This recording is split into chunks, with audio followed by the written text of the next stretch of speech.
नमस्कार दोस्तों, मैं कुंदन कुमार आप सभी का स्वागत करता हूं आपके अपने YouTube channel study with Kundan पे। जैसा कि दोस्तों हमने पिछले वीडियो में संविधान की विशेषताओं के बारे में जाना था कि हमारे संविधान की क्या क्या विशेषताएं हैं। उनसे पिछले वीडियो में दोस्तों हमने जाना था कि हमारे संविधान में क्या क्या विदेशी स्रोतों से लिए गए हैं। दोस्तों आज जो है हम संविधान के अनुसूचियों को देखेंगे कि हमारे संविधान की अनुसूचियां हमें क्या क्या इसमें बताती है और ये अनुसूचियों की संख्या कितनी है। उसके बाद जो संविधान में अनुसूचियां बढ़ाई गई है उनमें किस संशोधन के द्वारा इन्हें बढ़ाया गया है। तो दोस्तों हम स्टार्ट चलिए करते हैं कि संविधान की अनुसूची। दोस्तों उससे पहले मैं आपको बता दूं कि अगर आप हमारे चैनल पर नए हैं तो कृपया इसे सब्सक्राइब करें एंड लाइक करें एंड दोस्तों में शेयर करें। तो चलिए दोस्तों हम स्टार्ट करते हैं कि संविधान की अनुसूचियां। सबसे पहले देखिए कि संविधान की अनुसूचियां, जब हमारा संविधान बना दोस्तों तो हमारे संविधान में अनुसूचियों की संख्या मात्र 8 थी। कितनी थी? 8 थी। लेकिन वर्तमान समय में जो है दोस्तों अनुसूचियों की संख्या कितनी हो चुकी है? वो हो चुकी है 12। ठीक है दोस्तों, तो ये विभिन्न प्रकार के संशोधनों के द्वारा किया गया है। संशोधन 1 के द्वारा 9वां जोड़ा गया, संशोधन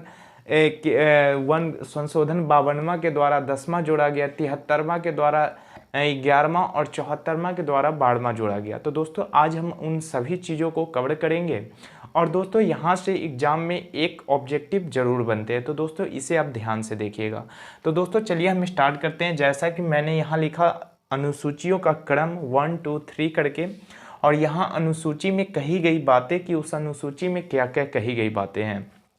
तो दोस्तों देखिएगा, पहला अनुसूची जो है इसमें पहले में क्या कहा गया है समझिएगा। पहले में कहा गया है कि सबसे पहले तो ये आपको पता है कि भारत एक न होकर ये राज्यों का समूह है। ठीक है, भारत राज्यों का समूह है। तो इसमें जो है संघ एवं राज्य क्षेत्र की चर्चा किया गया। क्या किया गया? संघ एवं राज्य क्षेत्र की चर्चा। तो अगर पूछे आपसे कि बताइए प्रथम अनुसूची में क्या कहा गया है, तो इसमें संघ एवं राज्य क्षेत्र की चर्चा। ठीक है दोस्तों, राज्य क्षेत्र की चर्चा, राज्य क्षेत्र की चर्चा।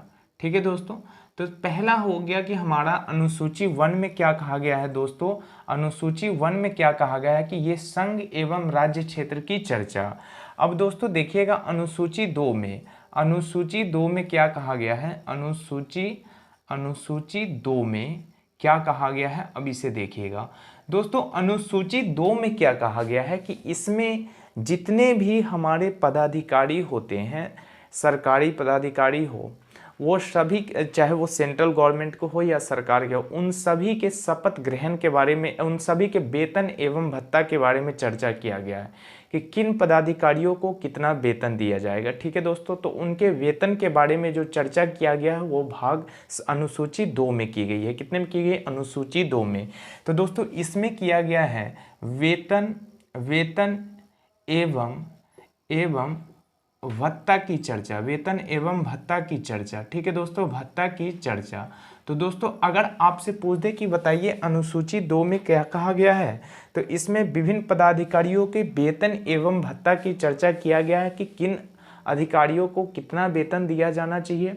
जैसे कि हमारे राष्ट्रपति को है, वो अगर आपसे पूछे कि बताइए राष्ट्रपति को कहाँ से वेतन दिया जाता है दोस्तों, तो वो दिया जाता है संचित निधि से। ठीक है, संचित निधि से राष्ट्रपति को वेतन दिया जाता है। तो दोस्तों जैसे राष्ट्रपति हो गए, प्रधानमंत्री हो गए, ये हमारे सर्वोच्च न्यायालय के जज हो गए, ये सभी जितने भी पदाधिकारी होते हैं वो राज्य सरकार के हो या केंद्र सरकार के, उन सभी के वेतन एवं भत्ता की चर्चा कितने में किया गया? अनुसूची 2 में। अब अगर पूछे कि बताइए अनुसूची 3 में, तो दोस्तों अनुसूची 3 में जो कहा गया है वो विभिन्न पदाधिकारियों के शपथ ग्रहण की चर्चा कहा गया है। कहने का मतलब जैसे कि हमारे देश के राष्ट्रपति, सुप्रीम कोर्ट के जज, प्रधानमंत्री, ये जितने भी अपना शपथ ग्रहण करते हैं ये अनुसूची 3 के अंतर्गत आता है। ठीक है दोस्तों, तो अगर आपसे पूछे कि अनुसूची 3 में क्या है, अनुसूची 3 में क्या है दोस्तों, तो इसमें है कि विभिन्न पदाधिकारियों का शपथ ग्रहण की चर्चा। ठीक है दोस्तों, शपथ ग्रहण की चर्चा, शपथ ग्रहण की चर्चा। ठीक है दोस्तों, शपथ ग्रहण की चर्चा। तो ध्यान रखिएगा कि अगर आपसे पूछे कि अनुसूची 3 में क्या कहा गया है, तो दोस्तों अनुसूची 3 में शपथ ग्रहण की चर्चा किया गया है। ठीक है दोस्तों, अब हम आते हैं कि अनुसूची 4। अनुसूची 4 में क्या कहा गया है, देखिएगा दोस्तों, अनुसूची 4 में कहा गया है कि इसमें जो है अनुसूची 4 में कि विभिन्न राज्यों से, कहने का मतलब विभिन्न राज्यों से राज्यसभा प्रतिनियुक्त होके जाते हैं, राज्यसभा में विभिन्न राज्यों से प्रतिनिधित्व नियुक्त होकर राज्यसभा में जाते हैं। तो राज्यसभा का सीटों का बंटवारा जो है वो जो है अनुसूची 4 में रखा गया है कि किस राज्य को कितनी राज्यसभा की सीटें दी जाएगी। ठीक है, राज्यसभा की सीटों का बंटवारा जो है वो अनुसूची 4 में कही गई है। ठीक है दोस्तों, तो ध्यान रखिएगा कि अनुसूची 4 में अगर पूछे तो इसमें राज्यसभा के सीटों का बंटवारा, राज्यसभा के सीटों का बंटवारा। ठीक है दोस्तों, बंटवारा। तो अगर आपसे पूछे कि बताइए कि राज्यसभा के सीटों का बंटवारा किस अनुसूची में है, तो आप कहिएगा कि अनुसूची 4 में राज्यसभा के सीटों का बंटवारा है। ठीक है दोस्तों, राज्यसभा के सीटों का बंटवारा है। तो दोस्तों अब हम आते हैं कि अनुसूची 5।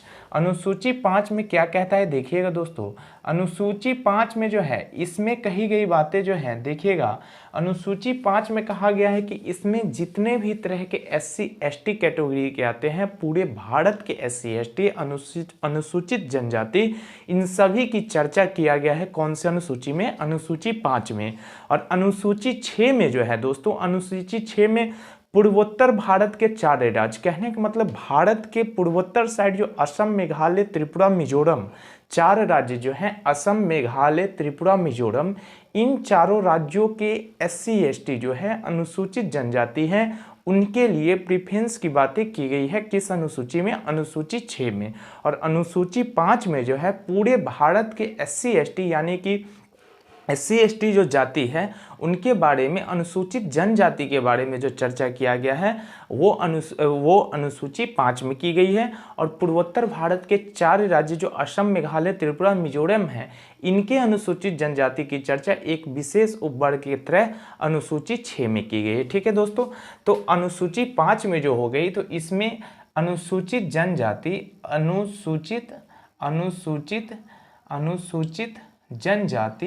अनुसूचित जनजाति के बारे में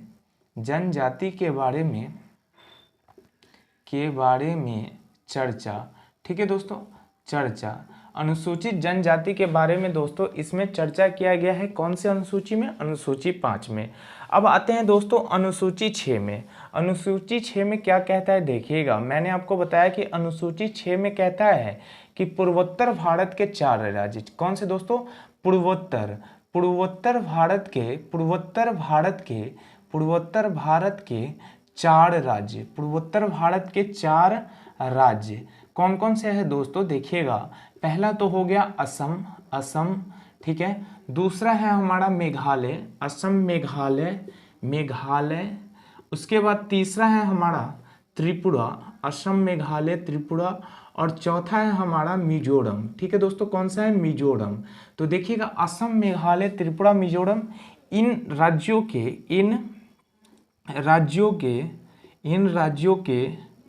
SC और ST के बारे में चर्चा। ठीक है दोस्तों, SC और ST यानी कहने का मतलब अनुसूचित जनजातियों के बारे में चर्चा, वो अनुसूची 6 में की गई है। ठीक है दोस्तों, तो ध्यान रखिएगा कि अनुसूची 5 अगर आपको कहे तो इसमें पूरे भारत के अनुसूचित जनजाति के बारे में चर्चा किया गया। मैं यहाँ लिख देता हूँ, ये जो है ये पूरे भारत के हैं, ठीक है दोस्तों, पूरे भारत के हैं। और ये जो अनुसूची 6 है दोस्तों, वो अनुसूची में जो चर्चा किया गया वो पूर्वोत्तर भारत के 4 राज्य, असम, मेघालय, त्रिपुरा, मिजोरम, इन 4 राज्यों के अनुसूचित जनजातियों के बारे में चर्चा किया गया है। ठीक है दोस्तों, अब आते हैं दोस्तों अनुसूची 7। अनुसूची 7 में देखिए दोस्तों, इसको जो है 3 उपवर्गों में बांटा गया है। इसमें जो है संघ सूची, राज्य सूची और समवर्ती सूची, इन 3 सूची को ऐड करके रखा गया है। कौन से अनुसूची में, 7 में। अगर आपसे एग्जाम में क्वेश्चन पूछते कि बताइए संघ सूची किस अनुसूची में रखा गया है, संघ सूची किस अनुसूची में रखा गया है, तो वो हो जाएगा अनुसूची 7। अगर पूछते कि बताइए राज्य सूची किस अनुसूची में रखा गया, तो 7, और संवर्ती सूची वो भी 7।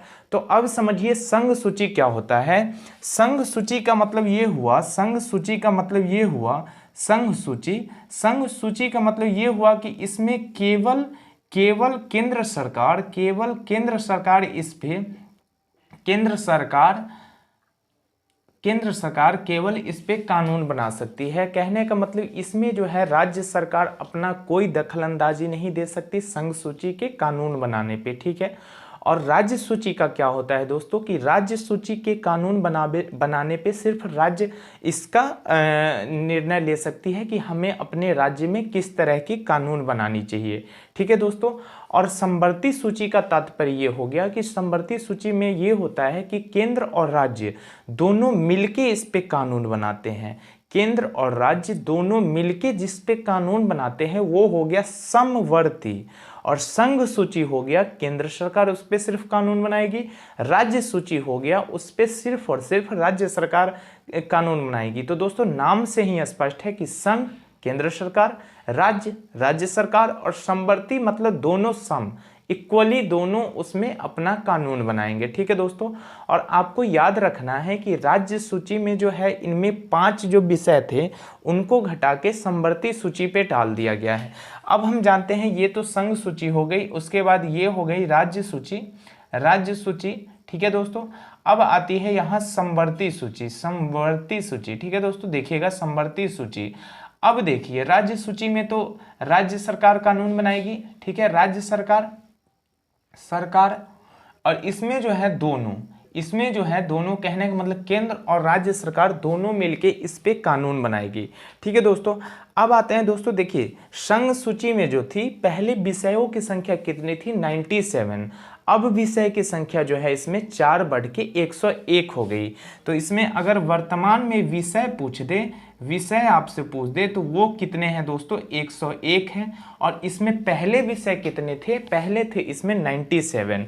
अब अगर राज्य सूची में पूछ दे कि इसमें विषयों की संख्या कितनी है दोस्तों, तो इसमें जो है विषय की संख्या पहले थी 66, कितनी थी 66, अब जो है 61 हो गया। मैंने आपको बताया कि राज्य सूची के 5 विषय जो थे उनको हटा के समवर्ती सूची में डाल दिया गया है। समवर्ती सूची का तात्पर्य ये हो गया कि उस पे केंद्र सरकार भी कानून बना सकती है और राज्य सरकार भी कानून बना सकती है, तो ये समवर्ती सूची में डाल दिया गया। तो वो 5 भाग क्या थे देखिएगा, शिक्षा प्रणाली, जनसंख्या नियंत्रण, ये सभी जितने भी हैं ये सभी प्रकार के 5 जो थे विषय वो सभी आपको के समवर्ती सूची में डाल दिए गए। तो अगर इसमें पूछे कि वर्तमान समय में विषय की संख्या कितनी है दोस्तों, विषय, तो ये जो इसमें विषय की संख्या है वो है 61, और पहले कितना था, पहले जो था इसमें 66, और इसमें जो पहले था वो था 97, ठीक है दोस्तों। अब अगर समवर्ती सूची पूछे जिसपे दोनों अपना कानून बना सकते हैं दोस्तों, तो इसमें जो पहले था विषय जो था इसमें पहले ये था, इसमें विषय पहले दोस्तों ये था 47, बट अब जो है दोस्तों अब जो है इसमें 52 है, जब ही इसका 5 निकल के इसमें आ गया। अब देखिएगा 5 में कौन कौन सा है, पहला तो है जनसंख्या नियंत्रण, ठीक है दोस्तों, ठीक है दोस्तों, जनसंख्या नियंत्रण। दूसरा जो है इसमें शिक्षा, दूसरा जो हो गया इसमें शिक्षा दे दिया गया है, दूसरा इसमें कौन सा है, शिक्षा। तीसरा जो है दोस्तों इसमें माप तौल की चर्चा किया गया है, तीसरा जो है इसमें दोस्तों माप तौल, ठीक है दोस्तों, माप तौल। और चौथा जो है इसमें दोस्तों, चौथा जो दिया हुआ है वो है न्याय प्रशासन, ठीक है दोस्तों, न्याय प्रशासन, ठीक है, न्याय प्रशासन। और 5वां जो है दोस्तों वह है इसमें वन एवं जीव अभ्यारण्य, वन एवं जीव अभ्यारण्य, ठीक है दोस्तों। जीव अभयारण्य, ठीक है दोस्तों, वन एवं जीव अभयारण्य। तो दोस्तों ये जो पांचों चीज थी, कहने का मतलब पहले जो था जनसंख्या नियंत्रण पे कानून सिर्फ राज्य सरकार बना सकती थी, लेकिन अब क्या हो गया कि इस पे संघ यानी केंद्र सरकार भी इस पे हस्तक्षेप डाल सकती है कि नहीं, अब जो है जनसंख्या में आप नियंत्रण करो या फिर आप जनसंख्या की बढ़ोतरी करो। अब माप तौल पे भी अब केंद्र सरकार दखल अंदाजी दे सकती है। तो ध्यान रखिएगा दोस्तों, ये जनसंख्या नियंत्रण, शिक्षा, मापतौल, न्याय प्रशासन एवं वन जीव अभयारण्य, ठीक है दोस्तों। तो वन जीव अभयारण्य ये भी अब इस पे भी केंद्र सरकार कानून बना सकती है। तो दोस्तों ध्यान रखिए कि ये 5 विषय इसमें समवर्ती सूची में जुटी हुई है, ठीक है। तो दोस्तों हम आते हैं अपने टॉपिक पे। ये तो हो गई बेसिक जानकारी, ये तो मैंने आपको अनुसूची 7 के बारे में बता दिया कि इसमें संघ सूची, राज्य सूची एवं समवर्ती सूची आते हैं, ठीक है दोस्तों। अनुसूची कौन कौन साथ में आते हैं? संघ सूची, राज्य सूची। अनुसूची 7 में अगर पूछे, अनुसूची 7 में अगर आपसे पूछ दे तो इसमें आता है दोस्तों, पहला आता है संघ सूची, संघ सूची, ठीक है दोस्तों। दूसरा आता है इसमें राज्य सूची, ठीक है, राज्य सूची, राज्य सूची। और तीसरा जो है इसमें दोस्तों आता है समवर्ती सूची, ठीक है, समवर्ती सूची, ठीक है, समवर्ती सूची। तो ध्यान रखिएगा दोस्तों, संघ सूची, राज्य सूची एंड समवर्ती सूची। एक है दोस्तों अवशिष्ट सूची, उसकी संख्या अभी तक न ज्ञात हुई है न कुछ, और वो आपके एग्जाम में पूछा भी नहीं जाता है, ठीक है दोस्तों। हाँ, यहाँ से क्वेश्चन जरूर रहेंगे कि बताइए संघ सूची पे कौन से सरकार अपना इस पे कानून बना सकती है, या समवर्ती सूची पे कौन कौन मिलके कानून बना सकते हैं। तो केंद्र एवं राज्य दोनों हो जाएगी, ठीक है दोस्तों। तो उम्मीद है कि यहाँ तक की बातें आपको समझ आई होगी। अब जो है दोस्तों, अब हम जानते हैं कि अनुसूची 8, अनुसूची 8 में क्या कही गई है दोस्तों। देखिएगा, अनुसूची जो 8 है दोस्तों, इसमें जो है, इसमें भाषा की चर्चा किया गया है। हमारी जो लैंग्वेज है, हम जो अपने भाषा बोलते हैं, इनमें भाषा की चर्चा किया गया है। पहले जो थी भाषा की संख्या 14 थी, फिर 22 हो गई, और लास्ट जो अपना भाषा जुड़ा दोस्तों इसमें 4, वो था बोर्ड मास उसे कहते हैं, यानी बोडो, संथाली, डोंगरी, मैथिली। क्या था दोस्तों? बोर्ड मास, BOD, बोर्ड मास, बोर्ड मास इसे बोलते हैं, ठीक है दोस्तों। जैसे कि बोर्ड मास का मतलब ये हो गया कि बोडो, संथाली, डोंगरी, मैथिली, बोडो, संथाली, डोंगरी, मैथिली, ठीक है दोस्तों। तो ये 4 भाषा जो था इसमें जुड़ा हुआ था। तो अनुसूची 8 में क्या हो गया दोस्तों? अनुसूची 8 में भाषा की चर्चा, ठीक है दोस्तों, भाषा की चर्चा, ठीक है दोस्तों। अनुसूची 8 में क्या है? भाषा की चर्चा।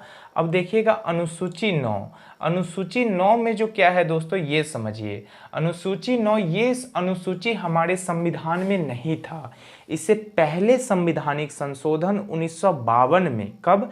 फर्स्ट संविधानिक संशोधन 1952 में। देखिएगा, पहला संविधानिक संशोधन, पहला संविधानिक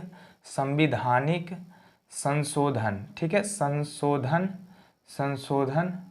1952 के द्वारा जोड़ा गया, ठीक है, जोड़ा गया, ठीक है। और इसमें क्या कहा गया कि इसमें भूमि उन्मूलन सुधार, क्या कहा गया कि भूमि उन्मूलन सुधार जो है उसकी कानून बनाई गई, ठीक है दोस्तों। तो इसमें जो है भूमि उन्मूलन सुधार की, तो 9वें में जो था दोस्तों वो था भूमि उन्मूलन सुधार। कहने का मतलब इसमें भूमि के उन्मूलन सुधार की जो बातें हैं वो जो कही गई थी वो 9वें अनुसूची में। तो मैं यहाँ लिख रहा हूँ कि भूमि उन्मूलन सुधार, ठीक है, भूमि उन्मूलन सुधार, ये जो है दोस्तों अनुसूची 9 में कही गई बातें थी। अब जो है दोस्तों अनुसूची 10 में क्या कहा गया? अनुसूची 10 में कही गई कि दल बदल कानून रोकने की प्रक्रिया। अनुसूची 10 में जो है दोस्तों, अनुसूची 10 में इसमें जो था दोस्तों वो दल बदल कानून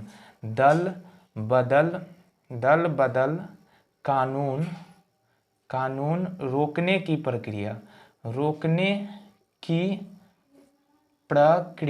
ठीक है दोस्तों, रोकने की प्रक्रिया, इसमें जो थी दल बदल कानून रोकने की प्रक्रिया, ये भी हमारे संविधान में नहीं था दोस्तों। ठीक है, तो इसे कब जोड़ा गया वो समझिए।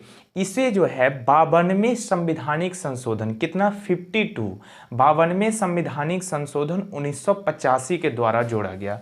देखिए मैं यहाँ लिख रहा हूँ संशोधन कौन सा था, संशोधन जो था वो था 52वां, और कब जोड़ा गया, 1985 में। ठीक है, 1985 में। तो ध्यान रखिएगा 52वें संवैधानिक संशोधन 1985 के द्वारा जो है दोस्तों इसे जोड़ा गया, कौन सा, दल बदल कानून रोकने की प्रक्रिया अनुसूची 10 को। ठीक है, ये चीज ध्यान रखिएगा। एक्चुअली होता क्या है दोस्तों, इसमें दोस्तों मैं प्रीवियस ईयर का भी क्वेश्चन देखा हूँ, उसमें मैं खुद देखा हूँ एक आध क्वेश्चन ऐसा कि उसमें पूछा है कि बताइए दल बदल कानून रोकने की प्रक्रिया जो है वो कब लाई गई, तो आपको दे देगा 1985 52वें संवैधानिक संशोधन, 1985 53वें संवैधानिक, ऐसे बहुत सारे ऑप्शन देते हैं, 4 ऑप्शन देते हैं, तो उसमें आपको चुनना आता है। तो वो दोस्तों हो जाएगा 52वें संवैधानिक संशोधन 1985 के द्वारा। अब देखिएगा दोस्तों, अब आता है कि अनुसूची 11 ये भी जो था दोस्तों, ये भी हमारे संविधान में नहीं था। इसे 73वें संवैधानिक संशोधन 1993 के द्वारा, कितना, 73वें संवैधानिक संशोधन 1993 के द्वारा इसे जोड़ा गया। और इसमें कही गई बातें ये थी दोस्तों कि इसमें कहा गया कि पंचायती राज की जो व्यवस्था अभी चल रही है हमारे देश में, वो पंचायती राज व्यवस्था की चर्चा किया गया अनुसूची 11 में। ठीक है दोस्तों, तो इसमें जो हमारा आ जाएगा वो आ जाएगा पंचायती राज, पंचायती राज्य। ठीक है दोस्तों, पंचायती राज्य। अब आते हैं दोस्तों अनुसूची 12, और ये दोस्तों कौन से, 73वें संवैधानिक संशोधन, 73वें संशोधन, ठीक है, 1993। ठीक है दोस्तों, 1993। तो ये ध्यान रखिए 73वें संवैधानिक संशोधन 1993। तो 73वें संवैधानिक संशोधन 1993 के द्वारा दोस्तों अनुसूची 11 जोड़ा गया, जिसमें पंचायती राज की चर्चा किया गया। अब आते हैं अनुसूची 12, इसमें जो है दोस्तों नगर पालिका, ठीक है दोस्तों, नगर पालिका की चर्चा किया गया। ये जो था दोस्तों वो 74वां संशोधन था, और ये भी 1993 था। ठीक है दोस्तों, 74वां संवैधानिक संशोधन था और ये भी 1993 था। इसमें क्या था, नगर पालिका। अब मैं दोस्तों एक बार साइड हो जाता हूं, उसके बाद आपको एक बार रिकॉल करा दूंगा। ठीक है दोस्तों, एक बार आप इसे स्क्रीनशॉट ले ले या एक बार आप इसे लिख ले। ठीक है दोस्तों, तो आइए दोस्तों मैं एक बार आपको इन सभी चीज़ों को रिकॉल कर देता हूं ताकि आपके ध्यान में रहें। तो चलिए दोस्तों हम इसे एक बार वापस से रिकॉल कर लेते हैं। देखिए सबसे पहली बात, हमारे संविधान में कितनी अनुसूचियां थी, सर्वप्रथम तो 8 अनुसूचियां थी। वर्तमान में कितनी अनुसूची है, तो वर्तमान में अनुसूचियों की संख्या 12 है। उसके बाद पहला अनुसूची हमें कहता है कि संघ एवं राज्य क्षेत्र की चर्चा। दूसरी अनुसूची हमें बताता है कि विभिन्न पदाधिकारियों की वेतन एवं भत्ते की चर्चा। उसके बाद तीसरी अनुसूची बताता है कि विभिन्न पदाधिकारियों की शपथ की चर्चा। चौथी अनुसूची हमें बताता है कि विभिन्न राज्यों के राज्यसभा सीटों का बंटवारा। पांचवी अनुसूची हमें बताता है दोस्तों कि इसमें पूरे भारत के SC ST कहने का मतलब अनुसूचित जनजाति की चर्चा। उसके बाद छठा अनुसूची हमें बताता है कि पूर्वोत्तर भारत के 4 राज्य असम, मेघालय, त्रिपुरा, मिजोरम, इनके अनुसूचित जनजाति जो हैं इनके लिए एक विशेष प्रावधान की बातें कही गई हैं। उसके बाद 7वीं अनुसूची में संघ सूची, राज्य सूची एवं समवर्ती सूची, एक अवशिष्ट सूची है लेकिन वो आपके एग्जाम में नहीं पूछे जाते हैं। उसके बाद संघ सूची पे कौन कानून बनाएगा, केंद्र सरकार। राज्य सूची पे राज्य सरकार, समवर्ती सूची पे केंद्र और राज्य दोनों मिलके। और अगर समवर्ती सूची के कानून पे अगर दोनों में झंझट हो गई तो सुप्रीम कोर्ट के द्वारा केंद्र सरकार के कानून को ही मान्यता दी जाती है। अब आते हैं दोस्तों अनुसूची 8 में भाषा की चर्चा। अनुसूची 9 ये हमारे संविधान में नहीं था, पहले संवैधानिक संशोधन 1952 के द्वारा जोड़ा गया और इसमें भूमि अनुमूलन सुधार की बातें कही गई। और उसके बाद 10वें अनुसूची में ये भी हमारे संविधान में नहीं था, इसे 52वें संवैधानिक संशोधन 1985 के द्वारा जोड़ा गया। ये दल बदल कानून रोकने की प्रक्रिया किया थी। उसके बाद दोस्तों 11वें संवैधानिक संशोधन, ये भी हमारे संविधान में ही था। 73वें संविधान संशोधन के द्वारा 1993 में इसे जोड़ा गया। इसमें पंचायती राज की बातें कही गई। उसके बाद दोस्तों 12वें अनुसूची, ये भी हमारे संविधान में नहीं था। इसे 74वें संवैधानिक संशोधन 1993 के द्वारा जोड़ा गया। ठीक है दोस्तों, तो उम्मीद है कि यहाँ तक की बातें आपको समझ आई होगी और अच्छी लगी होगी। दोस्तों अगर आपको अच्छा लगे तो लाइक करिए एंड कमेंट करके मुझे बताइए कि आपको ये क्लासें कैसी लगी। मैं एक बार साइड हो जाता हूँ ताकि आप इसका स्क्रीनशॉट ले लो। मैं आपको एक बार जूम कर देता हूँ। ठीक है